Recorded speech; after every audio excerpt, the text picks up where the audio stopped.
ลืมบ้านนาหรือแม่ชะบากลางไทยลมแสงสีวิไล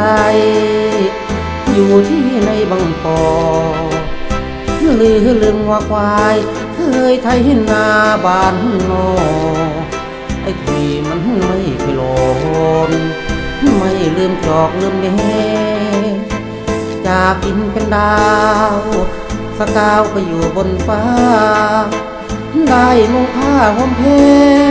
เจ้าลืมเลือนลายสมัยเธออยู่ใกล้แม่ตักเตือนเจ้าแท้จะไปลงเองเมืองกรุง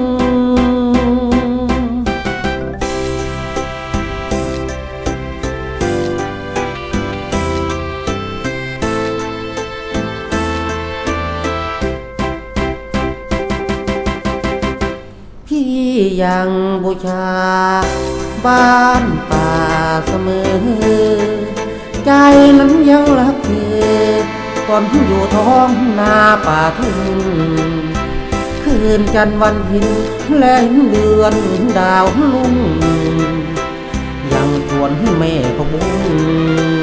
นั่งท้องทุ่งชมจันทร์พี่ทวนคำนึงคิดถึงเจ้าอยู่ทุกวันจากกันตั้งชั่วอาทิตย์ไม่เคยลาเดือนทุกเดือนยังเฝ้าคิดเฝ้าคอยเพ่งคิดพักปีก็ไม่ม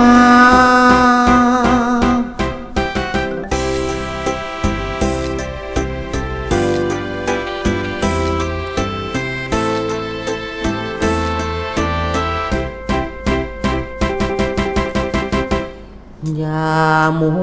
วงมงายเจ้าจงแน่งนายเถิดน้องอย่าให้มันมีท้องเดียวจะน้ำตาลงหน้าหากเขารักจริงที่มีวิธีวิวาที่จะไม่ขัดศรัทธาการดาที่ขอไว้พรหากรักไม่จริงรักยิ่งเพื่อหลอกเพื่อหลอนทุกซ้อนให้เป็นสองกำคืนบ้านนาแม้ว่าจะมีท้องพี่อภัยให้น้องรับรองเป็นสามี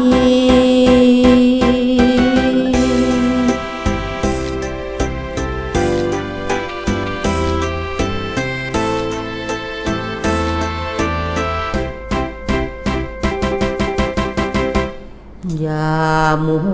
วงมงายเจ้าจงแน่งนายเถิดน้องอย่าให้มันมีท้องเดียวจะน้ำตาลงหน้าหากเขารักจริงที่มีวิธีวิวาพี่จะไม่ขัดศรัทธาการดาที่ขอไว้พรหากรักไม่จริงรักยิ่งเพื่อหลอกเพื่อหลอนถูกซ้อนให้เป็นสองกำคืนบ้านนาแม้ว่าจะมีท้องพี่อภัยให้น้องรับรองเป็นสามี